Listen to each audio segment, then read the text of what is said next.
Ok, donc on va passer à une phase de test pour voir quels mouvements sont douloureux et problématiques pour vous. Premier test, ça sera sur la rotation externe d'épaule en position de R1, donc avec le coude collé au corps et un angle à 88 degrés au niveau du coude.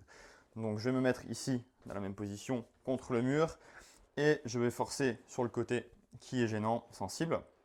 Vous analysez si vous avez mal, quel est le ressenti et vous comparez avec le côté sain, bien entendu. Vous réalisez la même chose. Je viens forcer en direction du mur avec l'intention d'enfoncer mon poing. Pour le deuxième test, ici, on va avoir le bras qui est parallèle par rapport au sol. On conserve toujours un angle à 90 degrés au niveau du coude. Je ferme le poing et je viens forcer en direction du mur avec le côté qui est problématique. Ensuite, je compare avec le côté sain pour voir si j'ai plus de douleur ou non, si j'ai plus de force ou si c'est similaire. Troisième test, le full can. Vous allez vous positionner dans cette position à 70 degrés par rapport au plan frontal. Donc ici, j'ai un angle à 90 degrés, je sors légèrement de cet angle. Et je vais ici mettre ma main en direction du bureau. Donc trouvez quelque chose qui est plus ou moins à cette hauteur. Et vous allez forcer en direction du plafond. Ensuite, vous comparez avec le côté opposé, toujours en ayant cet angle à 70 degrés. Je force en direction du plafond et je compare les deux côtés. J'évalue si j'ai plus ou moins de force en fonction du côté qui est problématique et si c'est plus douloureux.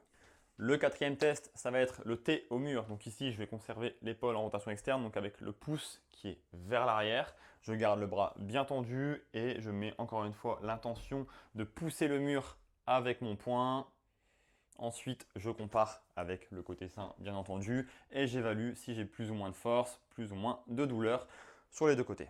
Pour le test numéro 5, vous allez conserver toujours le coude collé au corps avec un angle à 90 degrés au niveau du coude et vous allez vous mettre dans cette position. Donc moi, je le fais assis parce que c'est plus simple puisque j'ai une poutre, mais vous pouvez mettre debout près d'une porte et réaliser la même chose.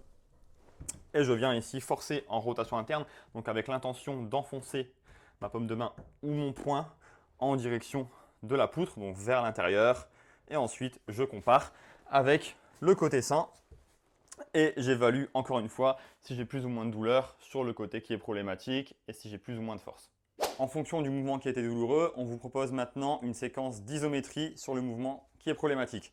Donc si c'est la rotation externe en R1, donc vous allez conserver le coude collé au corps avec un angle à 90 degrés au niveau du bras et vous allez forcer ici en direction du mur. Vous allez faire 10 répétitions. Une répétition est égale à 5 secondes où je force vers l'extérieur en direction du mur à 40% de mon max, puis 5 secondes où je relâche. Donc 5 secondes on, 5 secondes off et je répète ça 10 fois.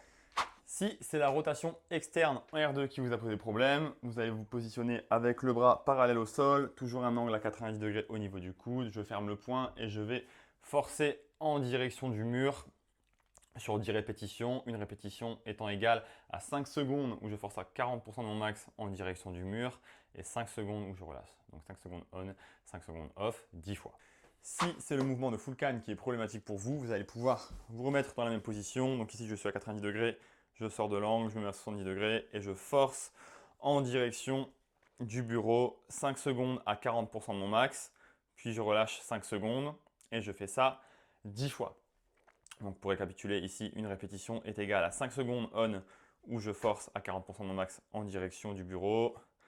Ensuite, je relâche 5 secondes et je recommence ça 10 fois. Si c'est le T qui vous a posé problème, vous allez reproduire le même mouvement. Donc le pouce vers l'arrière, je conserve le bras tendu et je force en direction du mur. Je vais faire 10 répétitions, toujours le même principe.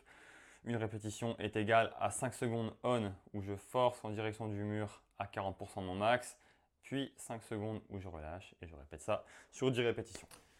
Si c'est la rotation interne en R1 qui vous a posé problème, dans ce cas-là, vous allez pouvoir reproduire le même mouvement, donc coude collé au corps, angle à 90 degrés, et je vais forcer ici sur 10 répétitions. Donc une répétition est égale à 5 secondes on où je force ici en direction de la poutre vers l'intérieur, 5 secondes à 40% de mon max, puis je relâche 5 secondes, donc ça fait une répétition et je le répète 10 fois.